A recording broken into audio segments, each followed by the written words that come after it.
Mossèn Cinto Busquet, molt bon dia, Molt benvingut. bon dia, Cinto. M'ha tocat jugar aquest paper, no és que l'he buscat. No?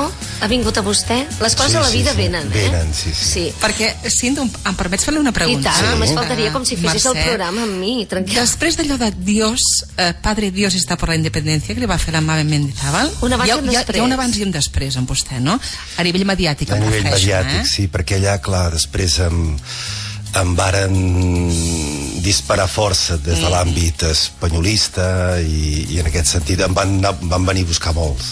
De fet, aquella setmana vaig haver de parar i vaig haver de dir que no a forces també perquè em van dir potser no cal que... Tot i que després vostè es va disculpar, no? Amb la Sí, ho vaig fer perquè em sembla que sempre és millor disculpar-se, en el sentit que, clar, aquell dia jo, mentre estava esperant des de Barcelona, aquell dia era a Barcelona, vaig sentir totes les bajanades que estaven dient sobre la situació a Catalunya, realment bajanades, no?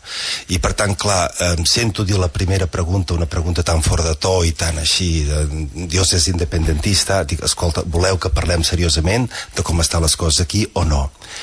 I tan sols que jo en aquell moment era la primera vegada que jo parlava en directe a una televisió, havia parlat altres vegades així en tall entrevista, coses més serioses, i per tant no vaig tenir prou consciència del format. És a dir, que teníem 5-10 minuts com a màxim, que era un programa de varietats, per tant, doncs, aquest tipus de pregunta mateix jo me l'havia d'agafar millor, i d'aquí sí, em vaig aprendre, em vaig anar aprenent. I per això també em vaig disculpar en el sentit que em sembla que era millor, perquè, sí... Nosaltres no som iguals. No, em va prendre... Però farem preguntetes. I tant, i tant. Em va prendre-hi ràpid, a més a més. El senyor que tinc aquí al costat ha estat 17 anys a Japó i 8 a Itàlia. Exacte. Ara és a Calella, es fa càrrec de la parròquia des del setembre del 2016, exactament, si no m'equivoco. I jo li he de dir, és l'única persona a la que conec així físicament, s'entén, de trobar-nos, no?, i de conèixer-nos, a qui li han fet memes a les xarxes socials. Els memes són aquells dibuixets en què fan una broma, no? I abans li explicava, n'he vist un en què estava crucificat al costat de Jesucrist. De debò no l'he vist aquest? Era el lladre dolent. Vostè ho ha vist, això, Cinto? No, he tingut la primera notícia aquest matí, m'ha fet molta gràcia. Era el lladre dolent i Jesucrist, que en aquell moment, és allò que expliquen des de l'Evangeli, que li diu al lladre, bo, avui, aquesta tarda et prometo que estaràs amb mi al regne del cel, i diu, però ell no, perquè és un capellà indepe, no? I vostè era el dolent, diguem-ne. Com, no sé, perquè, a veure, al marge d'això, vostè ho sap, no? Com es porta això de ser tan mediàtic? Tant no, una miqueta... Déu-n'hi-do. Home, Déu-n'hi-do. Però en el sentit que jo en aquest període he sentit moralment que tenia com l'obligació de fer tot el que podia, com sembla molts ciutadans d'aquí del nostre país, per, des de la meva posició de capellà, de denunciar allò que em semblava i que em sembla immoral, és a dir, la negació sistemàtica dels drets de Catalunya com a nació i la tergiversació dels fets d'una manera al·lucinant. Des de l'Església Catalana hi ha documents doncs, molt sostinguts als bisbes, ja de fa més de 30 anys, però com passa amb els documents eclesiàstics, això queda lluny, això es va dir d'una manera molt així ben dita, o massa ben dita, que ens semblava que amb altres companys capellans, doncs, i que ens ho demanava també molta gent, que havíem d'això explicitar-ho. I com que també el sentit dels mitjans, el sentit em vaig consultar doncs, amb gent del RAM, doncs, tant quan van fer el manifest pel referèndum d'autodeterminació, molt curtet, que vam recollir 450 signatures de mossens d'arreu de Catalunya, com ara, aquesta setmana que hem llançat aquesta carta oberta, que l'hem signada inicialment més de 200 capellans, però que volem que sigui no només una carta de capellans, ens adrecem com a cristians i com a persones preocupades i per la situació, com a catalans que estimem Catalunya, ens adrecem als espanyols de bona voluntat que també s'estimen a Espanya, esperant que escoltin. Perquè sí, perdó, és una carta oberta per demanar convivència i respecte, no independència, eh? És a dir, sempre, jo personalment no amago que estic convençut que la creació d'un estat nou independent per Catalunya personalment crec que és la solució més bona per tots i que encara no he sentit cap raó que sigui bo doncs, continuar amb Espanya que m'hagi convençut. Però això, jo com a ciutadà tinc el dret de pensar el que vull i ho puc dir en àmbit privat, però com a capellà, des de la meva condició de capellà, no puc prendre partit ni per la independència ni per la continuïtat de la unitat d'Espanya. Però la parròquia, perdoni, es demana la llibertat de presos polítics, exacte, a la pancarta. Exacte. Això no és prendre partit, li pregunto, Això és prendre partit per una gran causa. La gent, és a dir, del bàndol unionista contínuament ho estan barrejant. Llavors, tu demanes la llibertat de presos polítics i et diuen, no, això són políticos presos, i tot allò que hem sentit 1000 vegades si hem posat algun mitjà espanyol o si hem parlat amb gent, doncs, unionista, per dir-ho clar i català. Però és que és un relat que no funciona, i és un relat que qualsevol persona amb 2 dits de seny, i sobretot qualsevol persona amb uns criteris ètics bàsics, entén que hi havia uns polítics a Catalunya que poden haver-se equivocat, però certament el que no han fet és cometre un delicte, perquè simplement han aplicat el que més de 2 milions de persones explícitament hem dit que fessin. Per tant, tenim un problema polític. Per tant, sembla molt clar que el que està fent l'estat espanyol judicialitzant i llavors tan denigrant com posar-los en presó preventiva, que això es fa amb criminals i amb assassins i amb gent que realment pot l'endemà anar a matar algú, doncs és tan de la mentalitat de la revenja i de donar lliçons i de dir aquí mireu que el que mano sóc jo, que això personalment em sembla que és immoral, i molts altres capellans companys també ho han sentit així, i que això forma part de l'ensenyament de l'Església i de l'Evangeli. Per tant, jo distingeixo molt perquè encara, és a dir, n'hi ha prou que jo digui alguna cosa en aquest sentit en un mitjà espanyol o que pengi alguna cosa a la xarxa que ja em diuen de tot des d'aquests àmbits, però és que gent, primer, un nivell cultural a vegades em sembla molt baix, i llavors, esclar, que és un relat tan repetitiu en els àmbits espanyols, unionistes, que al final la gent s'ho creu, i gent de bona voluntat. I perdoni una cosa, fins on arribarà aquesta carta?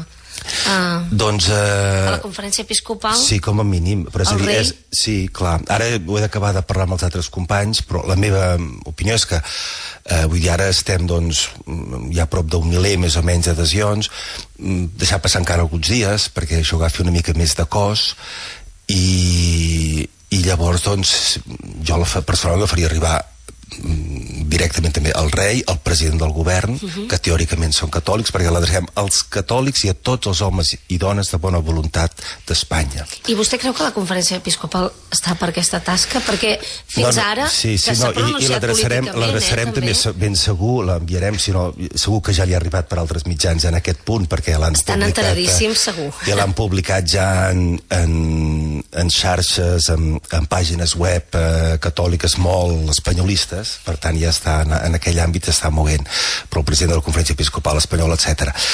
Clar, jo el meu somni, quan vaig tornar a Catalunya ara fa 7 anys, després de la meitat de la meva vida fora, va ser justament el 28 de juny del 2010, que va ser el dia que el Tribunal Constitucional va fer aquella famosa sentència ignominiosa per al país i per la justícia. Caram, clar, és que llavors si ve aquesta data queda molt marcat, això. Arribo, però jo l'endemà començo a treballar com a secretari personal i començo a viure, és a dir, com a familiar amb l'arcabisbe Joan Enric Vives de la Seu d'Urgell, que era i és el secretari de la Conferència Episcopal Catalana. Per tant, m'he de posar de ple també com a feina a tractar d'entendre quina hauria de ser la resposta dels bisbes, a parlar-ne. Em trobo ja així molt a prop en el cor de l'Església catalana amb aquesta problemàtica, i per tant, doncs, que he anat seguint. Els bisbes després, el 2011, varen fer un document molt important que es diu Catalans, no? També aprovat per unanimitat, al servei del nostre poble, en el qual deien que totes les opcions eren legítimes mentre es basessin en el respecte als drets de les persones, etc. No? I, per tant, alguns deien allò, en àmbit catòlic espanyol, que la Unitat d'Espanya era un bien moral, i deien el que deien també en altres sentits, prenent un partit molt clar. Amb això, doncs, els bisbes catalans es pronunciaven, doncs, que l'independentisme era totalment legítim. Però, perdoni una cosa, l'Església, no ho dic només per vostè, perquè ara citava la Conferència Episcopal, a la COPE s'ha sentit de tot, i a vegades no massa maco, diguem-ne. L'Església ha de fer política, ho dic, si es pot fer des d'aquí i des d'allà, no seria la primera vegada. L'Església no ha de fer política partidista. Per tant, l'Església com a tal, és a dir, com a institució, no ha de pronunciar-se en el cas català ni per la independència de Catalunya ni per la unitat d'Espanya. Malauradament, dissortadament i tristament, en àmbit espanyol, moltes, fins i tot autoritats eclesiàstiques, no parlem-ne ja del poble catòlic espanyol, es pronuncien d'una manera que recorda els temps de nacionalcatolicisme, és a dir, hi ha una sacralització d'Espanya com a absolut que és esgarrifosa per una persona creient i per una persona cristiana. És també per això que hi ha des de l'Església catalana, des de persones de l'Església catalana que diuen la independència no és dolenta, no? Però aquí hi ha una altra cosa més a fons, que no és en aquest nivell, sinó al nivell dels grans valors. I els grans valors han de ser defensats. El papa Francesc és el primer que fa una gran política, Jesús va ser un gran polític en el sentit de les grans causes, no de la política de partit. Sento, jo crec que els calellencs, vostè des que ha arribat a la parròquia de Calella ho ha dinamitzat. Ho ha revolucionat tot. Ho ha dinamitzat, la qual cosa jo penso que a Calella li estem molt agraïts perquè ens feia molta falta tenir un mossèn amb aquesta trempera, si em permet l'expressió, i amb aquesta empenta. Però els fidels que no estan per la independència no estan massa contents amb vostè. Què els hi diria? Perquè hi pot haver persones catòliques que van que van a la parròquia i que potser troben que... És a dir, allò de tenir un mossèn tan indepe... Sí, podríem dir-ho així. Vostè creu que ha fet de mossèn indepe o no? Potser vostè no ho veu. Potser no ho veig, és a dir, jo he tractat sempre en totes les meves manifestacions públiques com a capellà, com estic fent ara, distingir les dues coses. I des de la trona jo mai he fet publicitat ni per la independència, ni he dit el que he dit abans, que me semblava que és l'opció millor. Però, en canvi, hi ha una qüestió de fons, que és la qüestió dels drets dels pobles, en aquest cas del nostre poble del català, que està trepitjat per un estat, que estan ridiculitzats per partits unionistes presents a Catalunya i per gent que ho confon. Per tant, jo, és el que dic en aquesta gent, jo no estem fent política de partit ni per la independència. Hem pensat molt bé també els cartells que estan penjats amb el Consell Pastoral. Llibertat presos polítics, no? és una exigència de l'Evangeli. Vull dir, una persona que està empresa és gent que considerem honorable i, per tant, que el que ha fet l'Estat és vergonyós i ho denunciem i hi ha un cartell penjat. Llibertat, fraternitat, igualtat, que està per l'altre cartell que hi ha ara, per exemple, o el cartell que hi havia en el referèndum, doncs, votar és un dret, no estàvem dient ni votar sí ni votar no, votar és un dret. Per tant, estem en qüestions fonamentals. I si hi ha cristians, hi ha catòlics, que això se'ls hi posa malament i que pensen que no ho hem de fer, jo com a capellà i com a responsable de la parròquia de Calella sento que els he d'ajudar a eixamplar les mires i que s'estimin Espanya tant com vulguin i que votin per Espanya el que vulguin, però en aquest punt hi ha certes coses que, si som cristians, si som catòlics, tots hauríem d'estar d'acord que la injustícia que en aquest moment està rebent Catalunya, i concretament aquestes persones empresonades d'una manera tan ignominiosa, queden 4, doncs això tots hauríem de defensar-ho. I és el que fem també en aquesta carta oberta, que estem per la concòrdia, pel diàleg, que ens hem d'escoltar, perquè sobretot els que se senten espanyols no escolten, no? Però també potser els que som indepes, jo no ho amago pas que soc indepe, potser jo tracto de fer l'esforç d'entendre una persona que se sent ferida en el seu cor si li treuen Catalunya, perquè és que hi ha tanta identificació amb Espanya, amb Catalunya dins, per tant, entendre aquest sofriment i, per tant, amb el llenguatge, amb les expressions, tractar de no ferir. Però al mateix temps diem, no pot ser mai un projecte de concòrdia quan hi ha una part que l'altra força i fa coses d'aquest tipus. Per tant, no pot ser no només amb gent a la presó, si és que la fem sortir ara i després li fem un judici, sinó que demanem la cancel·lació de la querella judicial contra tots, el president, vicepresident, consellers i els Jordis, perquè sense això no pot haver-hi un diàleg, no pot haver-hi un veritable projecte de concòrdia a Catalunya i de Catalunya amb Espanya. I com trobem una solució tot plegat? Perquè vostè parla d'escoltar i parlar, que, vaja, és com se solucionen els conflictes. però no sembla que anem per aquí, perquè portem anys amb aquest tema.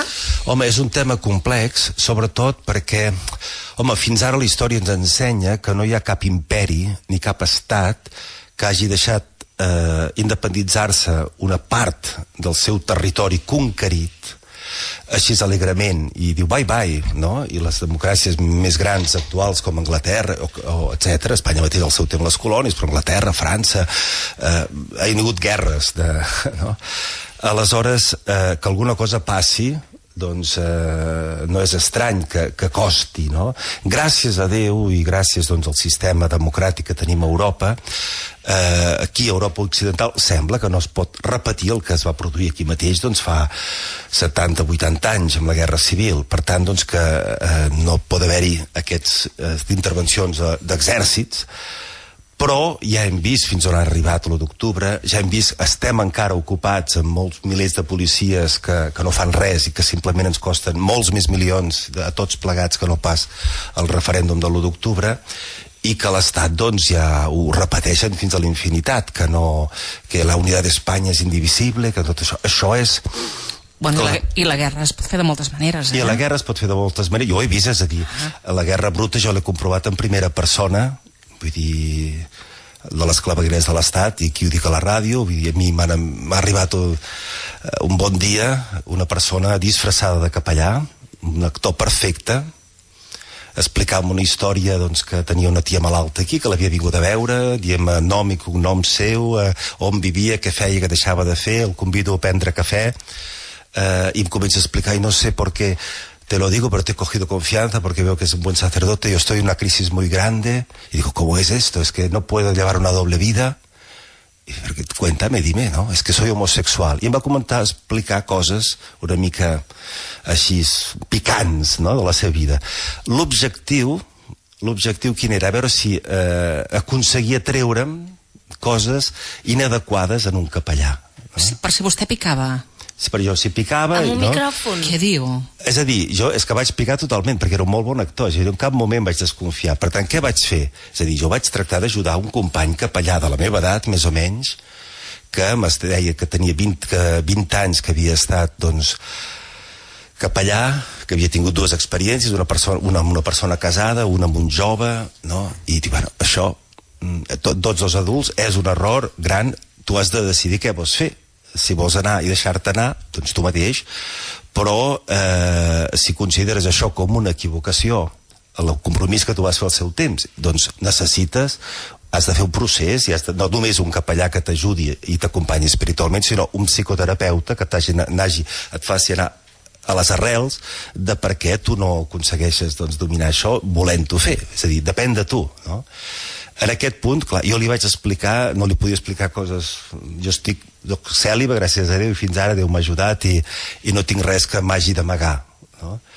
Però li vaig dir, clar, no, àngel no ho soc, i el meu procés de creixement doncs, en l'afectivitat, en la harmonització també de totes les meves pulsions sexuals, doncs he anat fent un procés, tinc 56 anys. Li vaig explicar coses que només sap el meu confessor i al màxim un parell d'amics. Doncs tot això, i bé, i vam quedar doncs, que fins que vindria aquí un mes, que ja li vaig buscar el psicoterapeuta, que jo li faré que tornaria al cap d'una setmana. Em va donar un telèfon, dic, ja t'ho confirmaré, aquell mateix dia marxava, no em va trucar, jo el truco després del telèfon que m'havia donat, era equivocat, vaig començar a veure que hi havia alguna cosa que no acabava de quadrar, però encara no vaig desconfiar. Però al cap de 3 dies, a la meva comunitat dels focolars de Barcelona, que jo arriba una trucada dient que tenien un vídeo en què se'm veia a mi explicant doncs, coses que no eren adequades per un capellà i que amb qui havien de parlar, si havien de parlar amb el bisbe de Girona o amb els responsables dels focolars, del qual jo formo part, perquè a l'escrit, a les signatures doncs, del manifest constava jo que la meva escrit, com un jesuïta, un franciscà, doncs jo soc focolar, en aquell moment treballant al bisbat de Girona. I aquest company, que era a Barcelona, diu, doni'm el telèfon, ja li diré alguna cosa. Em va trucar de seguida espantat, vaig entendre de seguida què era. Vaig trucar i resultava que era doncs, el director d'una pàgina web catòlica, entre cometes, perquè és molt espanyolista, i etc., que em deia que havia rebut un vídeo en què se veia només a mi i em va començar a explicar coses que ja vaig entendre perfectament que eren coses que havia dit en aquell context i aquell dia. De la conversa que vostè va mantenir amb aquell senyor. Amb aquest pseudo-capellà, no? Amb aquell suposant, no? Suposat capellà, exacte. Era un actor. Era un actor, exactament, no. Un capellà no em faria mai una cosa així. A més, em recordo que ara avui han passat 2 mesos. I això va passar aquí a Calella? Clar, va passar al pati de la rectoria mentre jo l'oferia cafè. Ai, per favor. I els seus ulls, és a dir, me'n recordo encara, ens miràvem els ulls, és a dir, jo, és que qui em coneix ja ho sap, que no... em diuen que sóc fins i tot ingenu, perquè sóc molt sincer i molt directe, per tant, també que m'exposo molt fàcilment, doncs, perquè no desconfio, no me'l fio de les persones. I, per tant, aquella mirada seva la tinc clarament, no?, una persona que jo li vaig dir el que li vaig dir, simplement per ajudar-li, per dir-li, si vols te'n pots en sortir. Per tot el que podia dir de diferents moments de la meva vida en aquest sentit, li vaig dir. Per tant, aquest senyor que em trucava diu, no, mira, he recibido este vídeo de un anónimo que me dice pues para que publique estas informaciones, pero yo soy católico, no quiero... Però això és xantatge, en certa manera. Ah, sí. Perquè li demanaven alguna cosa a canvi? És a dir, el que volien és silenciar-me. Entenc que no els hi ha fet cas, que no ha accedit al xantatge. No, és a dir, perquè allò que pensaven, és a dir, jo dic, tot el que he dit, no hi ha res que m'avergonyeixi, no m'avergonyeixo de les meves febleses, i em sembla que tothom ho pot entrar, però clar, en aquest camp, doncs, de l'efectivitat, fins i tot el procés, doncs, jo li vaig explicar, doncs, per exemple, que vaig deixar el Japó, vaig deixar-ho, doncs, amb un breakdown, estava amb un esgotament total, per tant, de dir, a la vida passes moments dolents, però te'n surts. Vostè li va dir que és humà per ajudar una altra persona que se sentia molt humana i que si vols te'n pots sortir. I em vaig trobar amb això. És a dir, per tant, l'única explicació per mi eren que les clavegueres de l'Estat. Vostè no ho havia explicat mai, això, abans? En privat, en públic mai. Doncs jo crec que li estem molt agraïts, Sí, li estem molt agraïts. que ens ho expliqui aquí a la ràdio. No, per dir, el tipus, doncs, de mètodes que usa l'Estat i usa tot l'espanyolisme em sembla tan immoral que defensar la unitat d'Espanya i tot això, i sentir-se espanyols i català, tot el que vulguis, tot això és més, no només legítim, sinó que els sentiments s'han de respectar. Però arribar a aquests mètodes, no? Arribar de que gent... I vostè pensa fer alguna cosa? No, però això no, ja està. Al seu moment, doncs, ja vaig prendre les meves precaucions per si passava alguna cosa. Com que no ha passat res, no els vull pas donar més publicitat i potser no cal que poseu titular d'això. Ai, però... Home, ho mereix, ho mereix, Pare, la tentació és massa gran. Permetin que utilitzi un terme molt bíblic, però la tentació és massa gran. Està bé que això es conegui, li agraïm moltíssim. Jo crec que ha de venir més sovint, Cinto? Sí, perquè se m'escapin coses d'aquestes que potser no toca dir. No, jo crec que li estem molt agraïts i a més jo crec que això s'ha d'explicar. Sí, això s'ha d'explicar perquè hi ha, és a dir, jo el que he constatat, és a dir, hi ha molta gent bona, aquí a Calella també, no? Que a tot arreu, però vull dir que de bona fe creu que aquests, el Puigdemont, no? No se ha pasado i no sé què, però que ha d'entendre els mètodes que està usant l'Estat i que no és no?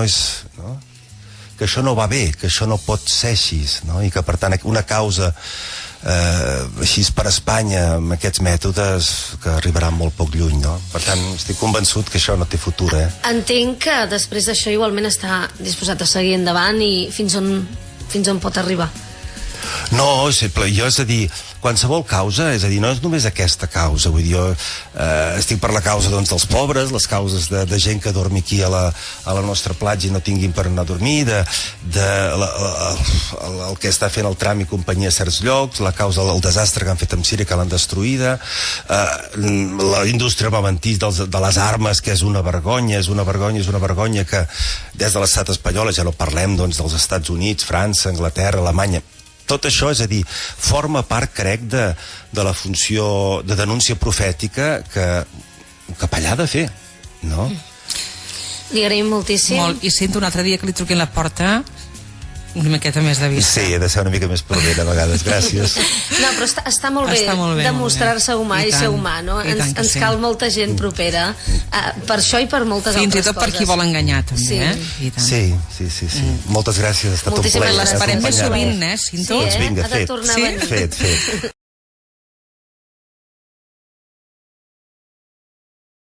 Demostrar-se humà i ser humà, no? Ens cal molta gent propera, per això i per moltes altres coses. Fins i tot per qui vol enganyar, també, eh?